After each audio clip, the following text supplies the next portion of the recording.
Hoje, Deus me levou a um texto de Marcos, capítulo 2. Eu, em especial, gosto muito desse texto de Marcos, capítulo 2. Ele tem muitas lições que realmente edificam as nossas vidas.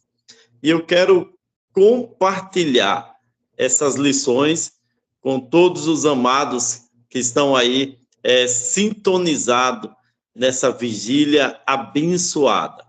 E quero dizer que o segredo é estarmos em oração. Porque quanto mais estamos orando, mais temos intimidade com Deus. E o que Deus quer de nós, queridos, é relacionamento. Serviço é muito bom servirmos na obra. Jesus disse que o Filho do Homem não veio para ser servido, mas ele veio para servir. Servir é algo maravilhoso. Porém, Deus quer mais relacionamento do que serviço. Porque não adianta sermos envolvidos com a obra de Deus e não sermos envolvidos com o Deus da obra. Então, nós precisamos, sim, se envolver com a obra de Deus, mas precisamos estarmos mais envolvidos com o Deus da obra. Então, se nós temos relacionamento com Deus, intimidade com Deus, então faremos a obra do Senhor com mais propriedade, com mais amor e com mais convicção daquilo que o Senhor tem preparado para as nossas vidas. Mas eu quero trazer uma palavra que está em Marcos, capítulo 2. O texto é um pouco longo, mas eu vou tentar aqui ser breve no texto, que diz assim: dias depois, entrou Jesus de novo em Cafarnaum, e logo correu que ele estava em casa. Muitos afluíram para ali, tanto que nem mesmo junto à porta eles achavam lugar, e anunciava-lhes a palavra. Alguns foram ter com ele, conduzindo um paralítico levado por 4 homens, e não podendo aproximar-se dele por causa da multidão, descobriram o eirado no ponto correspondente ao que ele estava. E fazendo uma abertura, baixaram o leito em que jazia o doente. Vendo-lhe a fé, Jesus disse ao paralítico: filho, os teus pecados estão perdoados. Mas alguns dos escribas estavam assentados ali e arrozoavam em seus corações: por que fala ele deste modo? Isto é blasfêmia. Quem pode perdoar pecados senão um, que é Deus? E Jesus, percebendo logo por seu espírito que eles assim arrozoavam, disse-lhe: por que arrozoais sobre estas coisas em vosso coração? Qual é o mais fácil?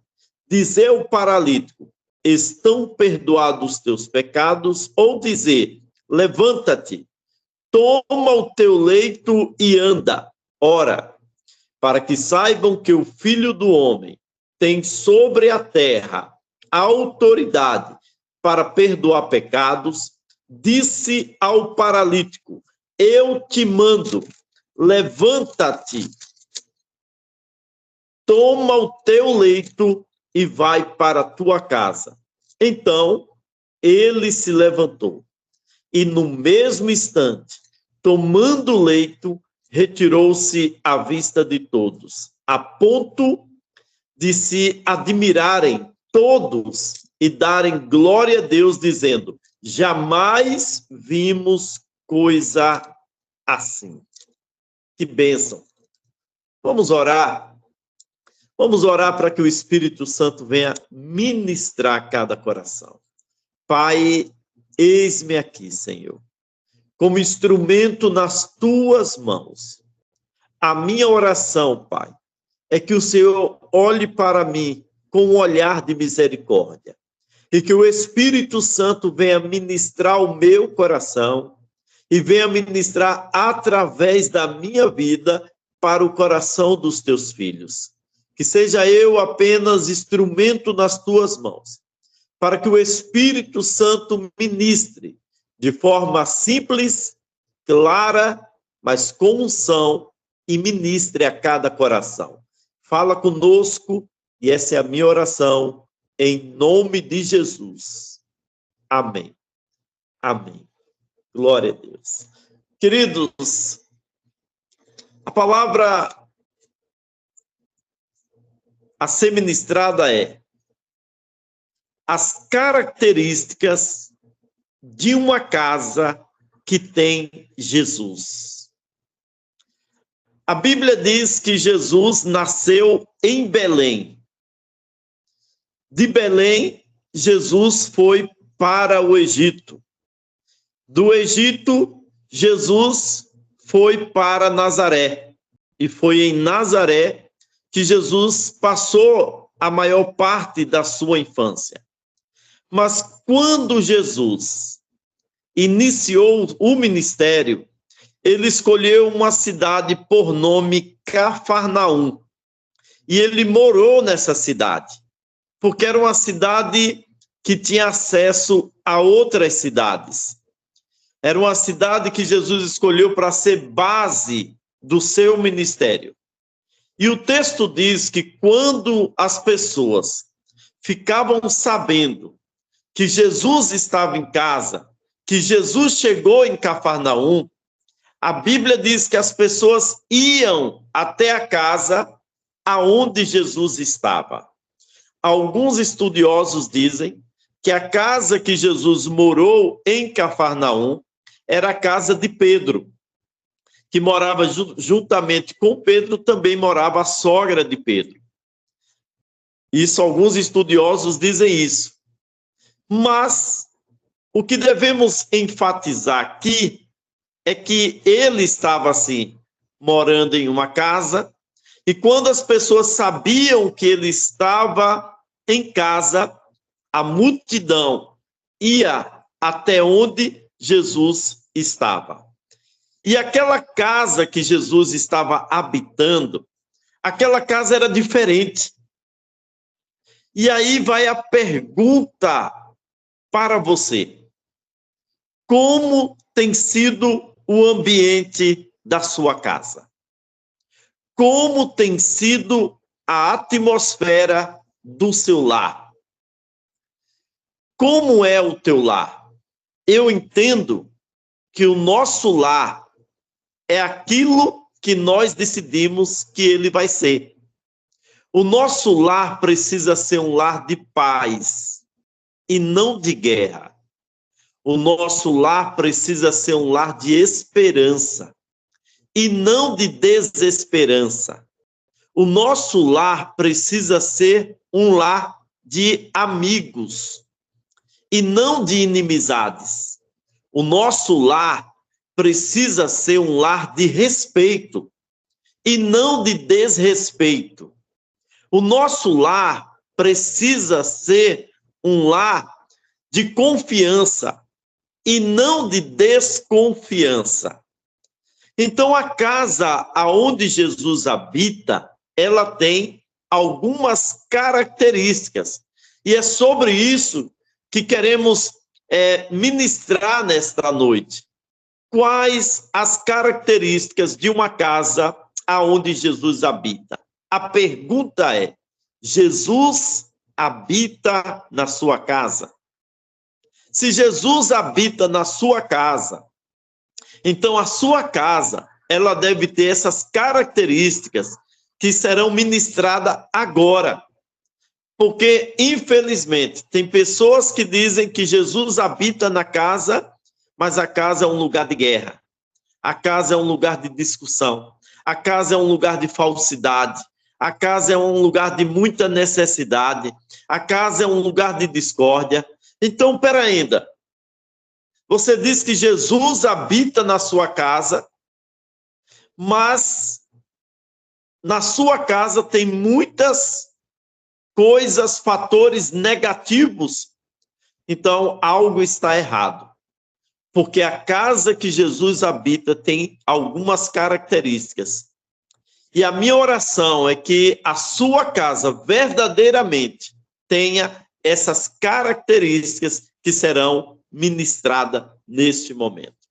A primeira característica de uma casa que Jesus habita é que esta casa é uma casa aonde ensina a palavra. É uma casa que tinha discípulos. A palavra discípulo significa aluno. A Bíblia diz que quando souberam que Jesus estava em casa, então não somente os discípulos sempre estavam com Jesus, como a multidão foi até Jesus. Então Jesus tinha discípulos, Jesus tinha aluno.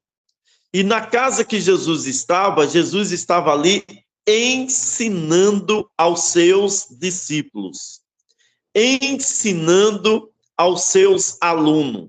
Ele estava ensinando a palavra. A pergunta é: o que é que está sendo ensinado na tua casa? Que tipo de ensino está sendo ministrado na sua casa? O que é que você está ensinando? Ou o que a internet está ensinando? Ou o que os YouTubes estão ensinando dentro da sua casa? Jesus estava em casa e ele estava ali ensinando a palavra de Deus aos seus discípulos, aqueles que estavam ali para aprender.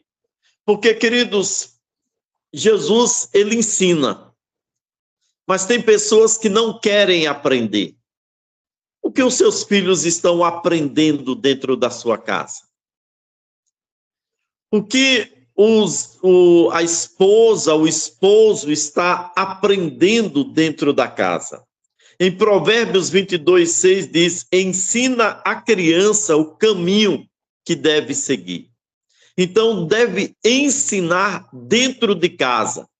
Às vezes, nós queremos lançar a responsabilidade do ensino para a EBD, para o pastor, para as professoras, para a liderança da igreja. Lá na igreja, sim, nós ensinamos a palavra, mas a palavra precisa também ser ensinada dentro de casa. Os pais precisam ensinar esta palavra aos filhos. Então, a casa que tem Jesus é uma casa que tem ensino da palavra. A segunda característica de uma casa que tem Jesus é que é um lugar de refúgio, é um lugar de paz, é um lugar de tranquilidade. Sabe, queridos, quando as pessoas sabiam que Jesus estava em casa, a multidão corria para aquela casa. Sabe por quê? Porque aonde Jesus está, existe paz. Ah, eu sirvo a Jesus, Jesus mora na minha casa, mas todo dia é uma guerra. Todo dia é uma discussão, principalmente na hora do almoço. Então começa o bate-boca, começa a discórdia, começa a contenda. Ei, aonde há contendas, o Senhor não habita. Aonde há divisão, o Senhor não habita. Aonde há discussão, o Senhor não habita. Então, a característica de uma casa que tem Jesus é que é um lugar de paz, é um lugar de tranquilidade. Sabe, irmãos, tem 27 anos 25 anos, perdão, que eu retornei para Cristo. Tem 25 anos. Tem 27 anos que eu sou casado. Os meus 2 primeiros anos de casamento, eu estava afastado da presença de Deus e a minha casa era um lugar de guerra, era um lugar de batalha, era um lugar de discussão. Mas quando eu e minha esposa retornamos para Cristo, eu tomei uma decisão. O meu lar vai ser um lar de paz. o meu lar vai ser um lar de tranquilidade. E nós temos 27 anos de casado, mas 25 anos é um lar de paz. Porque no dia que eu tomei a decisão de voltar para a presença do Senhor, chamar Jesus para habitar no nosso lar, então eu não permiti mais a contenda, a discórdia, a confusão, a quebradeira, quebra isso, quebra aquilo. Não, porque eu decidi, o meu lar vai ser um lar de paz. Porque essa é a característica de uma casa aonde habita Jesus. Uma outra característica de uma casa aonde habita Jesus é que é um lugar de fé. É um lugar com muita fé, acreditando que o Senhor vai mudar a situação. A Bíblia diz que naquela casa aonde estava Jesus, a multidão era muito grande. Nem cabia mais na porta, nem cabia mais na janela. A multidão estava ali querendo ver Jesus. Porém, fora da casa, querendo também entrar, havia 4 homens. E esses 4 homens carregavam um paralítico no seu leito. Mas eles não viam como levar esse paralítico até Jesus, porque a porta estava cheia de gente. A janela também estava cheia de gente. Então as pessoas, elas estavam impedindo daqueles 4 homens levar o paralítico até Jesus. Mas aqueles homens tiveram fé. Nós vamos levar esse paralítico até Jesus. Então, eles foram para o telhado, eles descobriram o telhado, olharam o ponto correspondente aonde estava Jesus, pegaram o paralítico, enrolaram num lençol e desceram o paralítico pelo telhado, justamente no ponto correspondente aonde estava Jesus. Aqueles homens fizeram isso com fé, acreditando que aquele paralítico, ao ter o encontro com Jesus, a vida dele seria transformada. Sabe, queridos, a Bíblia diz que sem fé é impossível agradar a Deus. Se Jesus habita na tua casa, acredite que a situação vai mudar. Acredite que as coisas vão melhorar. Acredite que o que está desorganizado vai se organizar. Acredite que o que foi roubado vai ser restituído. O que foi quebrado vai ser restaurado. Você precisa ter fé. Esta casa precisa ser uma casa de fé. Sabemos que a crise todo mundo passa. Dificuldades todo mundo passa. Mas a gente vai crer que vai mudar, vai melhorar, vamos avançar em nome de Jesus. Então, essa é a característica de uma casa que tem Jesus. Tem gente se desesperando, tem gente querendo tirar a própria vida dentro de casa, tem gente ameaçando que vai sair, que essa casa não tem jeito, essa família não tem jeito, eu vou embora. Tem gente querendo tomar remédio, porque não aguenta mais a pressão, não aguenta mais as dificuldades, as tribulações que estão dentro do lar. Mas uma casa que tem Jesus tem que ter fé, luta vem, mas em nome de Jesus vai passar, esse deserto vai passar, essa dificuldade vai passar, porque essa é uma casa que habita Jesus, é uma casa que tem fé. Então, aqueles 4 homens, eles tiveram fé, eles acreditaram que aquele homem seria transformado em nome de Jesus. Uma outra característica de uma casa que tem Jesus é uma casa que tem perdão. Queridos, tem esposa que não está falando com o esposo. Tem esposo que não fala com a esposa porque não libera perdão, tem mágoa no coração. Tem filhos que não estão falando com os pais, tem pais que não estão falando com os filhos. Tem família magoada, tem família cheia de ressentimento. E ainda diz que Jesus habita nessa casa. Queridos, a casa aonde habita Jesus é uma casa que tem perdão. Quando Jesus olhou para aquele paralítico, Jesus abriu a boca e disse: estão perdoados os teus pecados.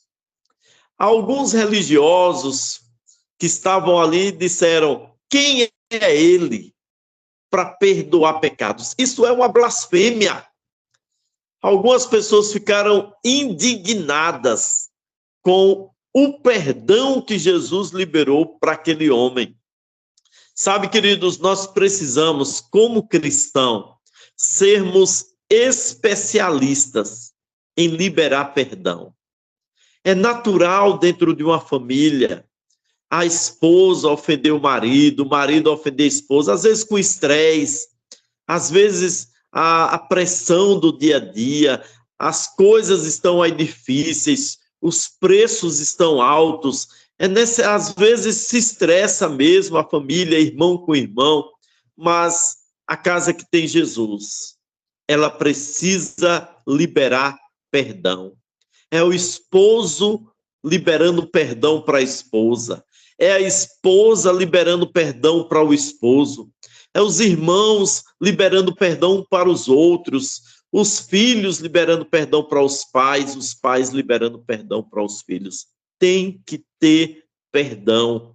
Sabe, queridos, somos falhos. Às vezes, nós ferimos pessoas com palavras, com gestos. Nem todo dia nós estamos bem.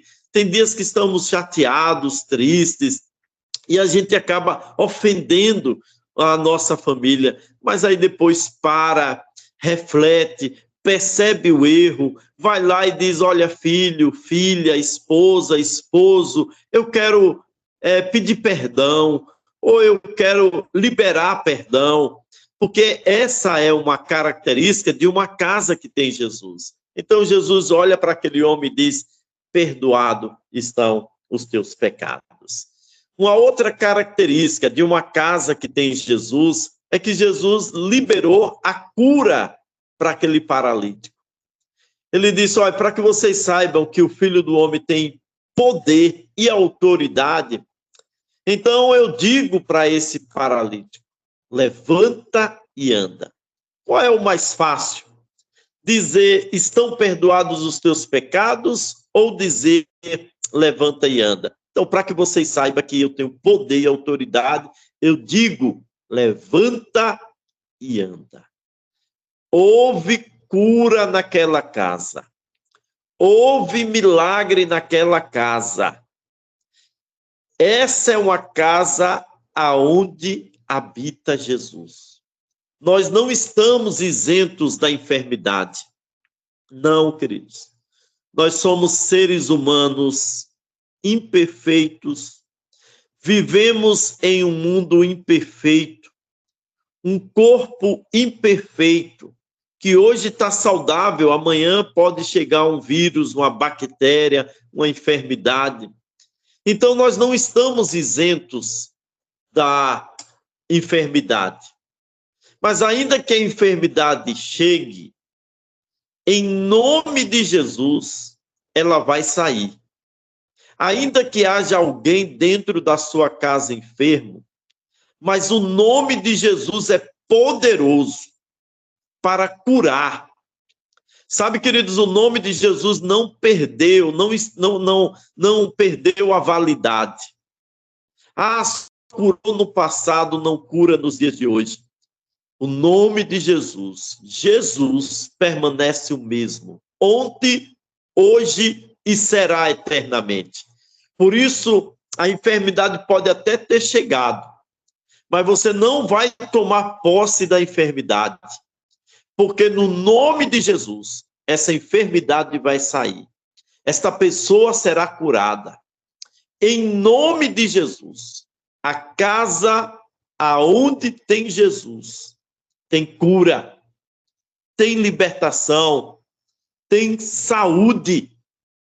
Em nome de Jesus.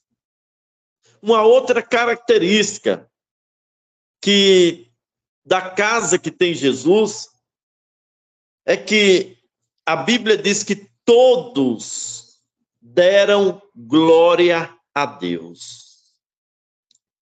Todos deram glória a Deus. Quando viram aquele paralítico que estava deitado em um leito, quando viu aquele paralítico se levantar, ser curado, todos que estavam na casa deram glória a Deus. A sua casa, a minha casa, ela tem que ser uma extensão da igreja. A gente dá glória a Deus na igreja, mas a gente precisa dar glória a Deus dentro de casa. Oh, glória a Deus! A nossa casa tem que ser um lugar da manifestação da glória de Deus. As pessoas precisam glorificar dentro de casa. Mas às vezes o que acontece é murmuração. Tem gente que fica murmurando, abre o olho, nem coloca o pé no chão, já está murmurando. Ah, porque está quente. Ah, mais um dia. Ou está chovendo. Ah, que calor é esse? Ah, eu tenho que trabalhar. Eu tenho que fazer isso. Eu tenho que fazer aquilo. Tem gente que acorda, passa o dia, vai dormir e é murmurando. A característica de uma casa que tem Jesus, as pessoas dão glória a Deus. Glória a Deus por mais um dia. Glória a Deus pela oportunidade que o Senhor me deu de ir trabalhar, de me dar saúde. Sabe, a nossa casa tem que ser um ambiente também da manifestação da glória de Deus. A Bíblia diz que todos deram glória a Deus naquela casa. Todos deram glória a Deus. Porque a nossa casa precisa ser um lugar de adoração. Precisa ser um lugar de oração, precisa ser um lugar da manifestação da glória de Deus. Toma o teu leito e anda. Jesus disse, toma o teu leito e anda. E todos deram glória a Deus. Eu quero extrair aqui duas lições com essa palavra de Jesus. Toma o teu leito e anda. Duas lições eu quero extrair. A primeira lição, por que Jesus mandou o paralítico tomar o leito e andar?